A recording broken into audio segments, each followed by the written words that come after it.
O cristianismo é um só. A mensagem de Deus para a humanidade é uma apenas: a lei de amor.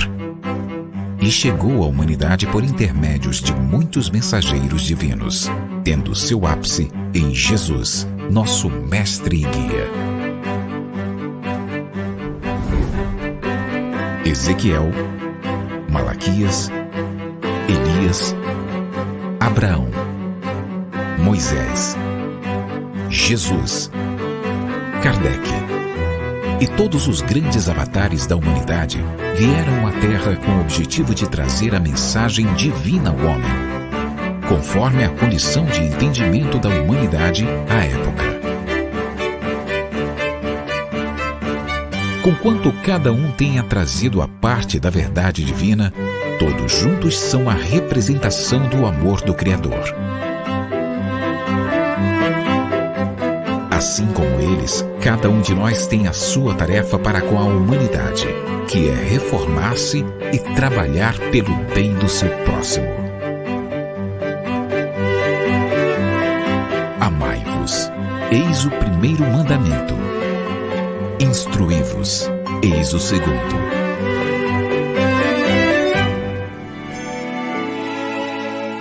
Conhecendo o Espiritismo. Centro Espírita Online Casa de Jesus, a morada de todos os corações.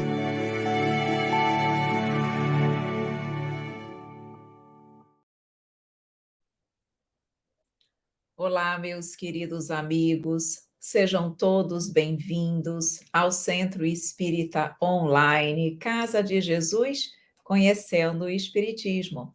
Sou Evelyn Freire e estou aqui novamente com você para darmos continuidade ao estudo da Revista Espírita, ano 1858. Para você que já nos acompanha, que conhece o nosso canal, muito obrigada pelo seu carinho e pela sua confiança. E para você que está chegando agora, seja bem-vindo, seja bem-vinda. Aproveite e inscreva-se no nosso canal. Você terá a oportunidade de receber a atualização de todos os nossos cursos. Confira! Meus queridos amigos, meus amores, nós vamos hoje dar continuidade ao estudo do mês de dezembro de 1858. Vamos estudar o item Sensações dos Espíritos e Dissertações de Além-Túmulo. Em Dissertações de Além-Túmulo, vamos trazer dois casos, um intitulado O Sono e o outro intitulado As Flores. Neste primeiro item, vamos falar sobre as sensações dos espíritos. Vamos, de início, colocar aqui que esse assunto é detalhadamente explicado em O Livro dos Espíritos. Há ali uma parte onde Kardec reservou todo para realmente abordar sobre as sensações dos espíritos no plano espiritual, no além-túmulo. Então, aqui ele vai trazer algumas considerações e vai, claro, sempre agregar valor àquilo que nós já sabemos. Mas aqui, comparativamente ao conteúdo que há em O Livro dos Espíritos, aqui é muito menor. Então, se você ainda ficar com dúvidas, vale a pena você buscar esta parte do entendimento das explicações espíritas em O Livro dos Espíritos. Como é que ele começa, então, aqui abordando sobre as sensações dos espíritos? Ele traz, para iniciar as reflexões, exatamente um dos espíritos que, de forma espontânea e voluntária, presenciou-se, surgiu, na verdade, comunicou-se, melhor dizendo, em uma das reuniões. E ele era uma pessoa, um espírito que, quando em vida, era conhecido dos ali presentes, mas ele era um homem extremamente sovina. Ele coloca aqui exatamente como o modelo ao retrato do avarento. E que, quando ele chega, ele informa que ele estava sentindo muito frio. E ele pergunta se ele não poderia permanecer ali com eles, ao lado deles, porque ele tinha a oportunidade de esquentar-se um pouquinho ao lado da lareira. E aí ele coloca exatamente que, quando ele estava em vida, ele sentiu muito frio e fez com que os seus familiares também sentissem frio, exatamente por ser muito avarento, dando a entender que ele deixava de se aquecer, de buscar os recursos, mesmo tendo os recursos necessários para isso, exatamente por ser muito avarento, sofrendo ele, fazendo sofrer aqueles que o acompanhavam em função desta sua fraqueza da personalidade de caráter. E ele, no plano espiritual, então, alega que ele estava sentindo frio e buscava, então, permanecer ali, como ele coloca, realmente ao lado daquele ele diz assim: "Acrescentou que isso lhe seria um alívio, se nós o quiséssemos conceder". Então ele colocou aqui: "Pediu permissão para vir durante 3 dias aquecer-se à nossa lareira". E aí, em função da manifestação espontânea deste espírito, alguns questionamentos foram feitos ao espírito de São Luís, exatamente em relação à sensação dos espíritos. Porque a questão central é a seguinte: se o espírito não tem mais o corpo físico, e é no corpo físico que se encontram as sensações físicas de dor, de frio, de calor, como é que o espírito desencarnado pode apresentar-se com dor, com frio, com calor? Então, buscava-se exatamente entender isso. E alguma das perguntas que foram feitas era exatamente nesse sentido. E o que São Luís nos diz? São várias perguntas que vão sendo trazidas, mas em resumo, São Luís diz o seguinte: que de fato as sensações físicas, a sede das sensações físicas a sede está no corpo físico, que já pereceu. Mas, e aqui está a grande chave para nós começarmos a entender, mas o espírito, ele tem a lembrança de tudo aquilo que ele vivenciou na Terra. O espírito, quando aqui esteve, ele vivenciou, ele experienciou a dor, o frio, o calor, a fome. Então, tudo isso é uma lembrança, é uma vivência que ele reconhece. E, principalmente, demonstra que, no plano espiritual, tudo está na mente. Aquilo que a mente pensa, aquilo que a mente tem vontade, aquilo que a mente acredita, se realiza no plano espiritual, porque o corpo perispiritual vai refletir o pensamento e a vontade do espírito. De modo que, se o espírito no plano espiritual, tendo a lembrança do que era o frio, por exemplo, que é o caso aqui, ele imagina-se, pensa, acredita estar sentindo frio, ele vai sentir frio.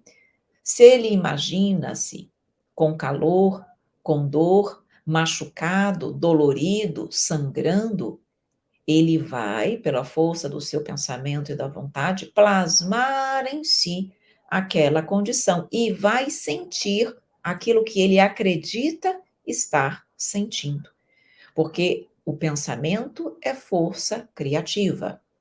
De modo que ele diz: é claro que a sede daquela dor está no corpo, mas o espírito tem a lembrança. Então, se ele imagina que está sentindo dor e por ele conhecer o que é aquela dor, isso repercute de alguma forma no corpo perispiritual. Então, ele vai exatamente nos trazer várias informações que vai exatamente nos conduzir nesse sentido. Inclusive, ele traz um exemplo, Kardec traz um exemplo de uma situação que não foi vivenciada no mundo material enquanto encarnado, mas ainda assim o espírito diz estar sentindo. Ele traz o exemplo de um suicida, exatamente, ele coloca o suicida da Samaritana, que nós já tivemos a oportunidade de comentar nos meses anteriores, onde ele, ao apresentar-se, ao ser evocado, diz que ele percebe o corpo sendo comido pelos vermes. E aí Kardec faz uma análise muito interessante, porque ele diz, bom, Percebe-se, então, que não é apenas uma lembrança, porque quando ele estava em vida, ele não foi comido pelos vermes. Como é que agora ele está dizendo perceber-se sendo comido pelos vermes? Então, nós temos que realmente ampliar as nossas percepções.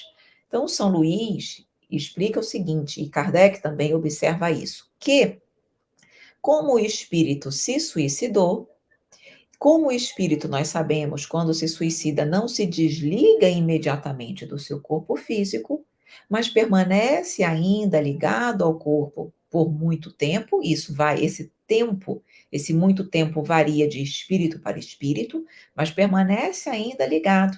E ao perceber o que está acontecendo com o seu corpo físico, ao visualizar, ao acompanhar em espírito o que está acontecendo ao seu corpo físico, ele, por aquela percepção e visualização, acredita que de alguma forma isso está acontecendo com ele mesmo. Percebam então que de alguma forma isso atinge o corpo perispiritual. E no caso do suicida, não é só o fato dele estar acompanhando o que aconteceu, mas é também o fato de que ele ainda, principalmente os suicidas, as pessoas muito materializadas, que têm mortes repentinas, não se encontram ainda com muito fluido animalizado, fluido vital. Então, esse fluido vital que ainda se faz presente, ele, de uma certa forma, ele mantém o espírito com o seu perispírito ligado ao corpo físico, de modo que ele não consiga afastar-se do seu corpo material, dos despojos do seu corpo. E aquele fluido promove, de alguma forma, uma conexão, uma repercussão no corpo perispiritual daquilo que acontece no corpo físico. Então, embora ele não tenha vivenciado isso em vida, mas em função da quantidade ainda, no caso que ele traz aqui do suicida, desse fluido vital que ainda se faz presente, de alguma forma o que acontece no corpo físico repercute no corpo perispiritual.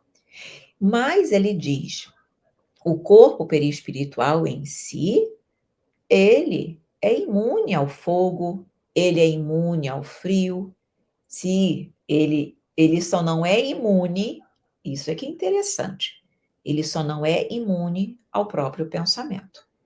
Ou seja, eu posso estar num lugar frio, mas se a minha mente disser, minha temperatura está adequada, eu não tenho frio nenhum e não está impactado pelo ambiente externo, eu vou estar bem. Mas eu posso estar num ambiente externamente equilibrado. Mas se a minha mente disser, eu tenho frio, eu vou sentir frio. Eu tenho calor, eu vou sentir calor. Então, o perispírito, ele é imune ao que acontece exteriormente, mas não à influência do pensamento e da vontade do espírito. Então, quando nós entendemos isso, fica muito fácil compreender por que determinados espíritos se manifestam com dor, com frio, com fome, com sede, porque eles pensam assim. Logo, eles sentem aquilo que eles imaginam.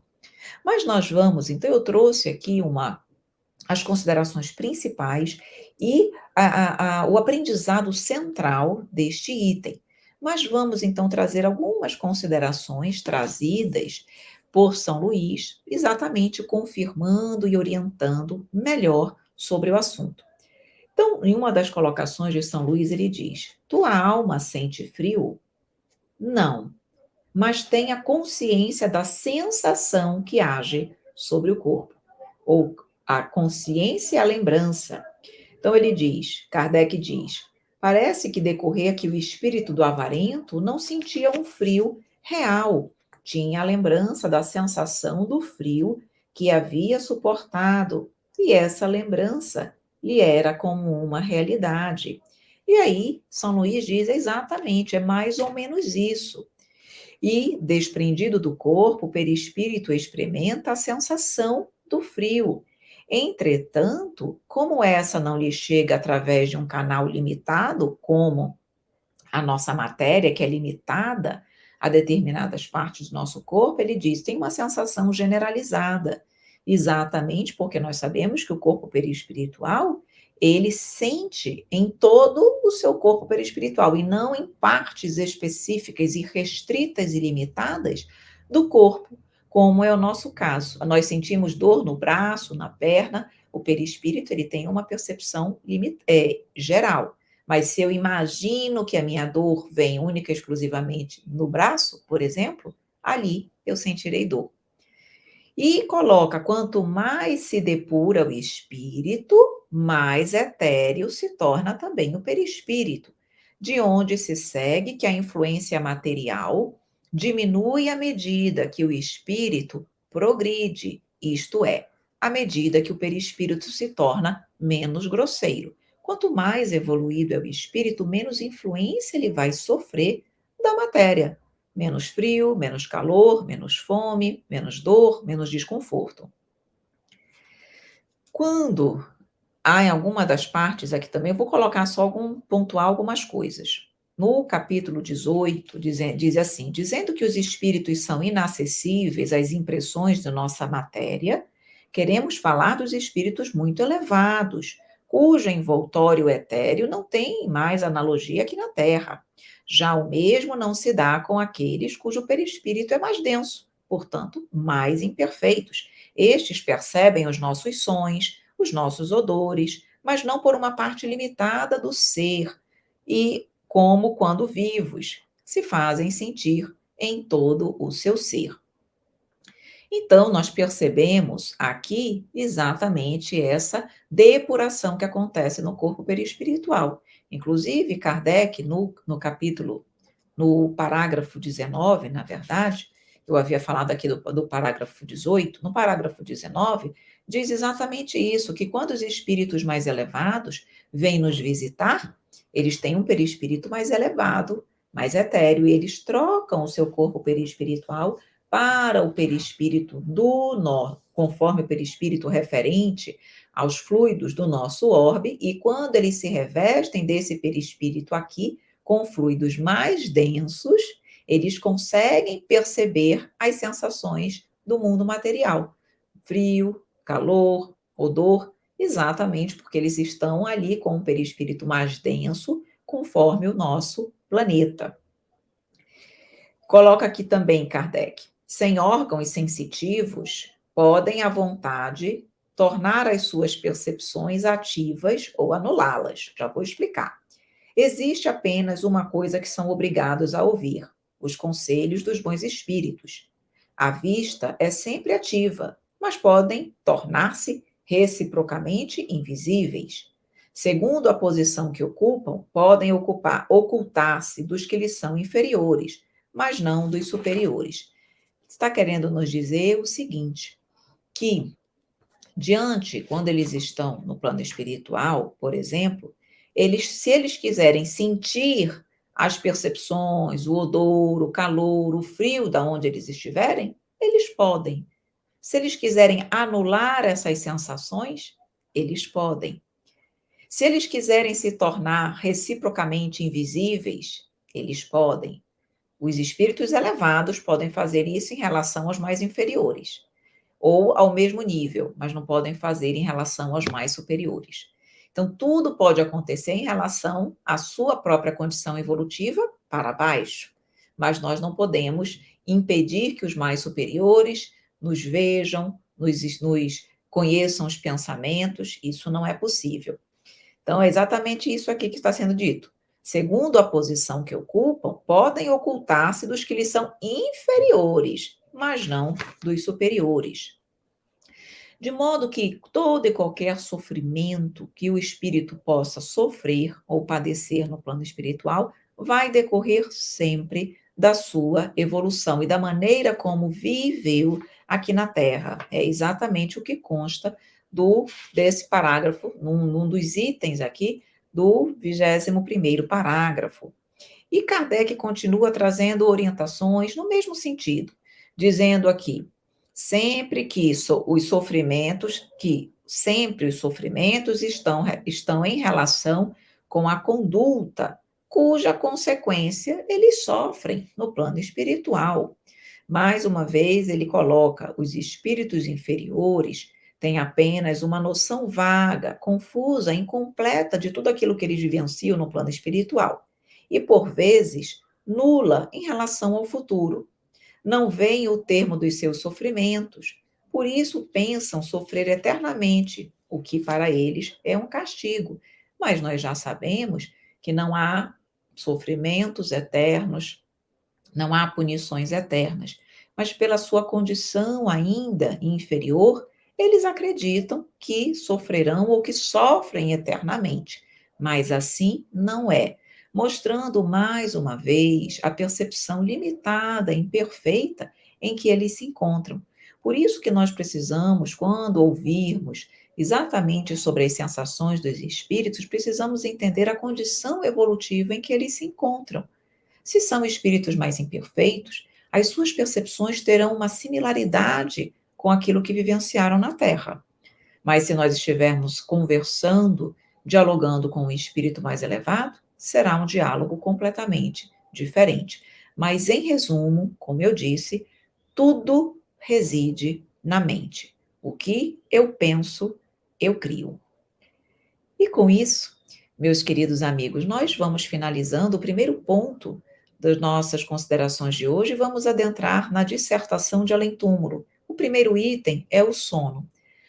Aqui no sono, basicamente, Kardec vai nos falar que durante o sono nós não ficamos aprisionados, nosso corpo perispiritual e o nosso espírito não fica aprisionado ao corpo material que está adormecido, que nós passamos por um processo de emancipação da alma, o desdobramento espiritual, onde o nosso perispírito, juntamente com o nosso espírito, se desdobra, se emancipa e vive no plano espiritual uma vida parcial de espírito, onde ali nós poderemos, conforme a nossa sintonia, nós iremos aprender, estudar, trabalhar, conversar e dialogar, socializar com os nossos amigos espirituais, deles receber amparo, deles receber orientações, ou podemos ir procurar os nossos interesses mais inferiores.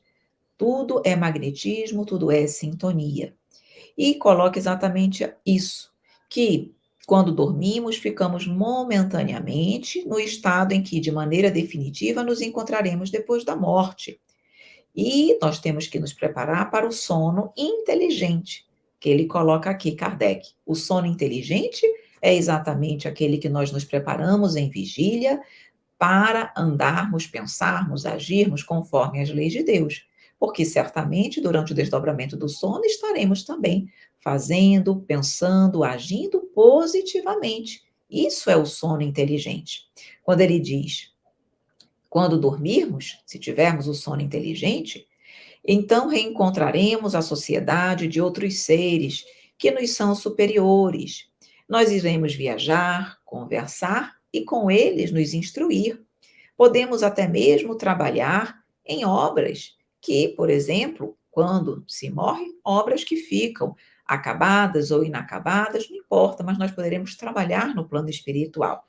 Mas diz também, a grande massa dos homens, na verdade, durante o desdobramento, durante o sono, vão a mundos inferiores à Terra, onde os chamam antigas afeições e buscam prazeres ainda mais baixos que os que têm aqui.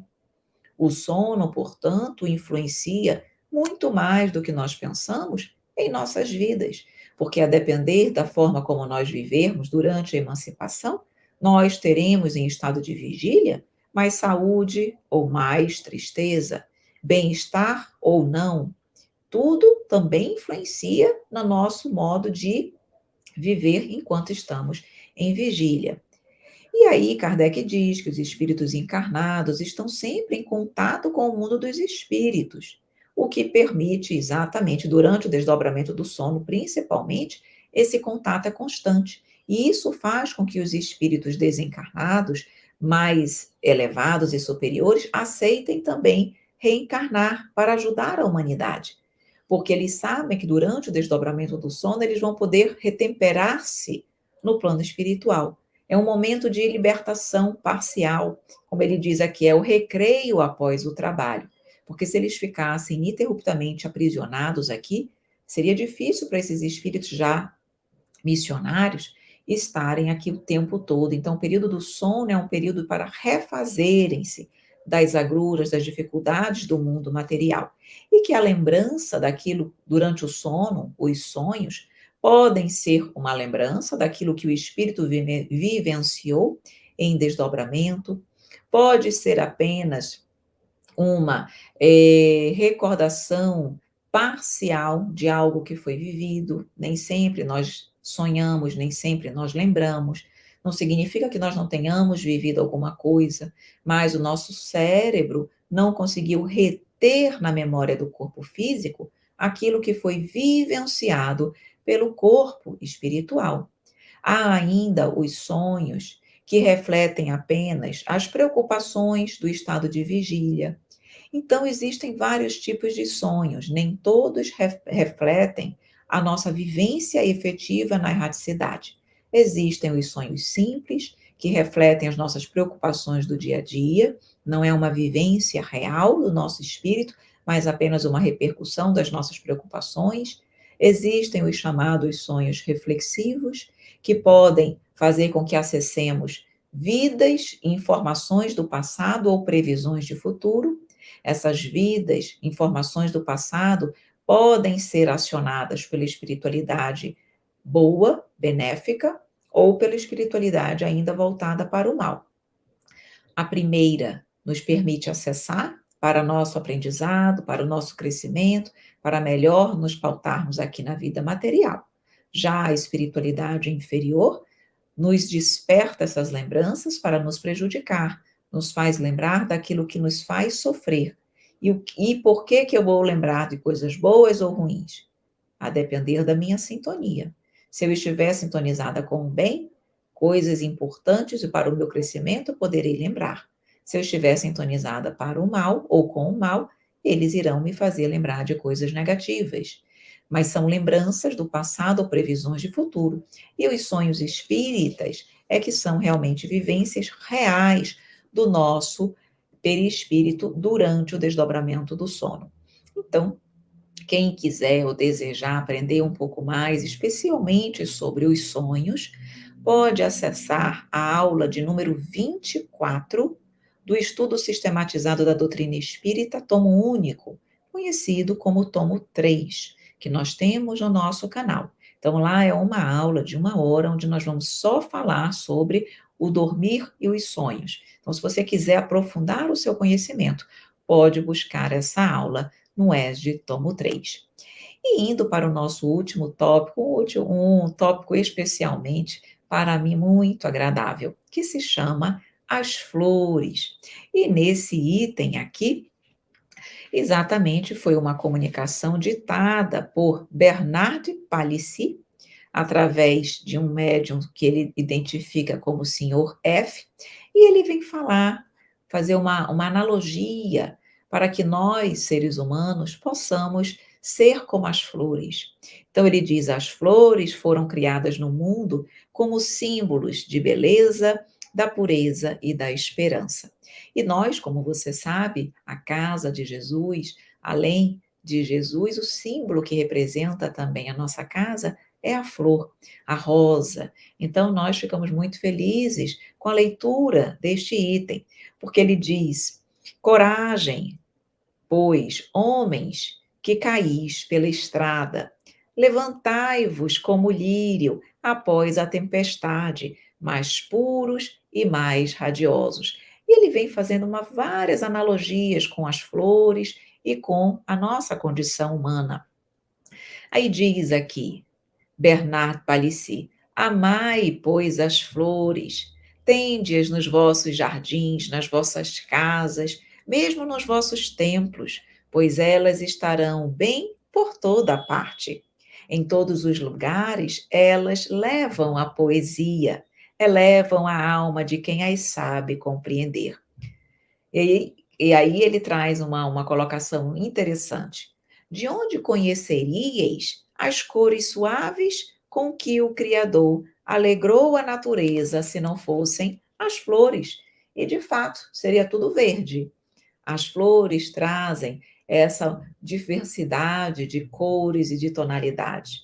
Essa variedade infinita de nuances já serve, nos consola da monotonia da superfície da terra. Amai, pois, as flores. E coloca falando sobre o cuidado que nós devemos ter para com elas. Ele diz: as flores querem ser tratadas por mãos esclarecidas. Ele diz: a nossa inteligência tem que ser utilizada para a prosperidade.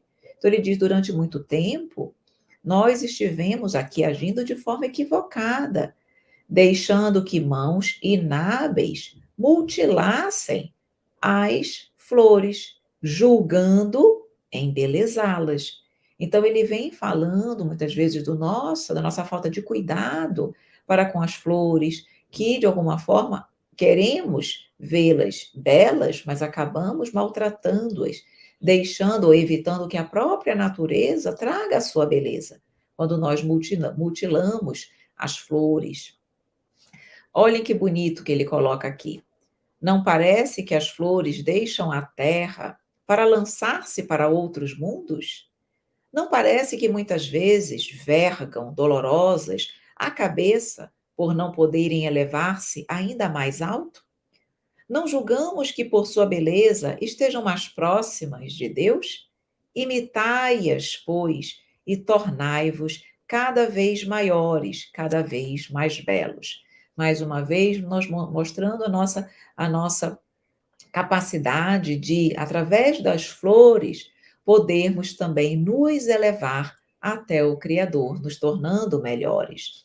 Aí vem falar também que a nossa botânica ainda é muito pequena, no sentido de conseguir apreender e aprender com tudo que as flores, que o mundo vegetal nos oportuniza.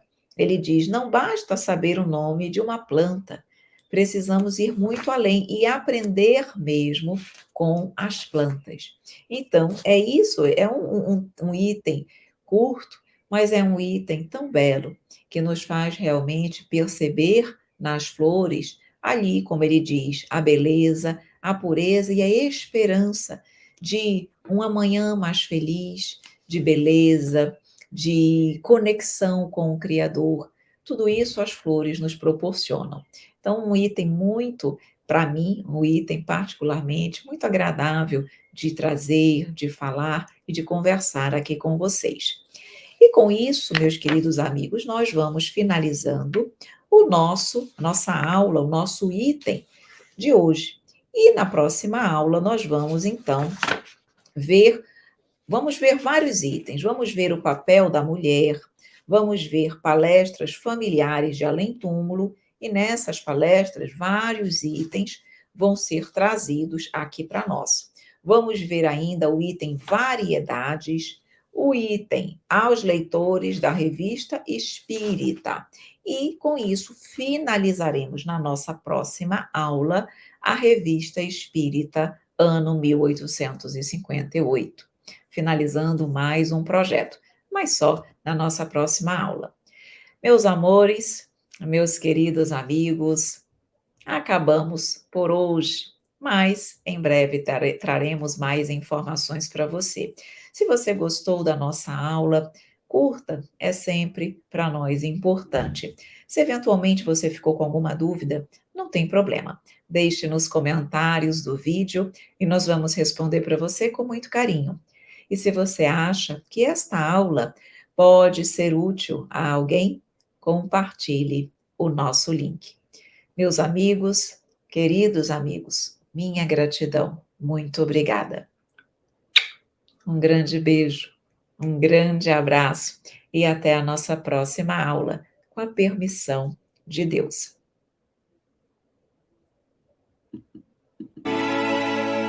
Conhecendo o Espiritismo. Centro Espírita Online Casa de Jesus. A morada de todos os corações.